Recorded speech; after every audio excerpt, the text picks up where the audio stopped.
Как разнообразить семейные отношения с мужем? Что может придать прежней остроты в отношениях? Как вернуть времена букетов и СМС с пожеланиями и признаниями?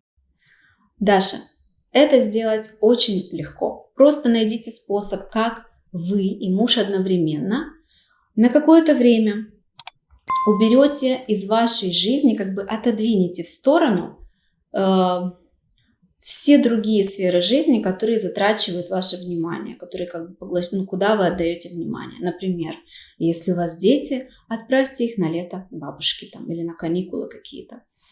Ну, или там найдите любой другой способ, да, как дистанцироваться, потому что вы даете детям внимание. Если у мужа работа, где ему нужно постоянно вникать во что-то, найдите способ, как отодвинуть это на время. Может быть, взять отпуск.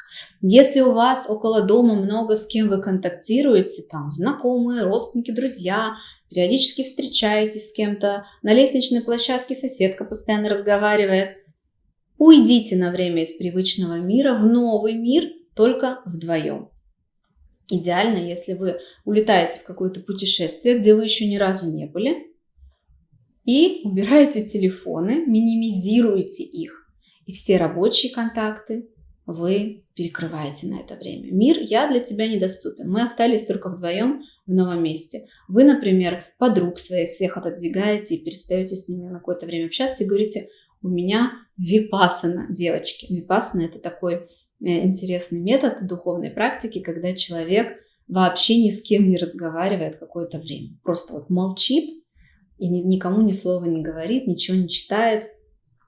Ну вот здесь и сейчас, да.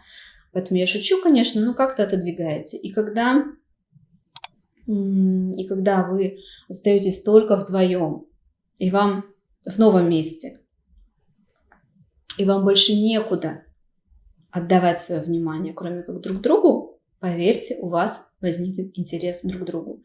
Это, по сути, аналог, как остаться на необитаемом острове, где общаться особо не с кем. Потому что если вы приедете в путешествие, давайте пофантазируем. Например, через неделю вы вдвоем летите в Берлин, убираете детей к бабушке, подруги все отдыхают неделю, он убирает работу, вы все свои дела, и вы только вдвоем. И, допустим, вы никогда там не были, и вот вы в Берлине вдвоем.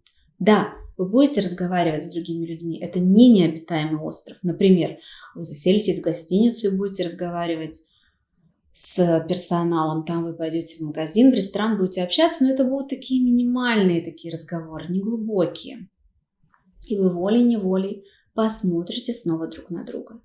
И это на какое-то время вернет внимание друг к другу, смски, интерес, общение, романтику, свидание.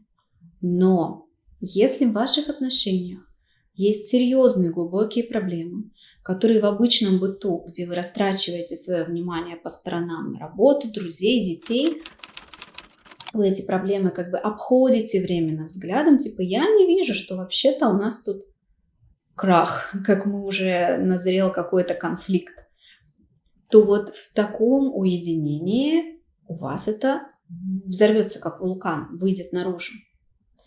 Поэтому, возможно, то, что вы хотите сейчас, это не то, что вы на самом деле хотите.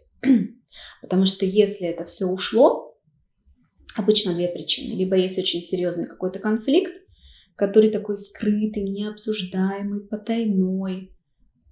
И тогда интерес друг к другу пропадает, хочется отдалиться из-за вот этой недоговоренности. Либо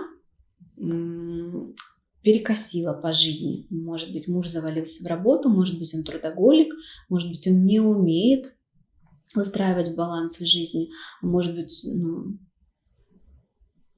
не знаю, говорить, не говорить. Любовный треугольник, и кто-то не замечает этого часто.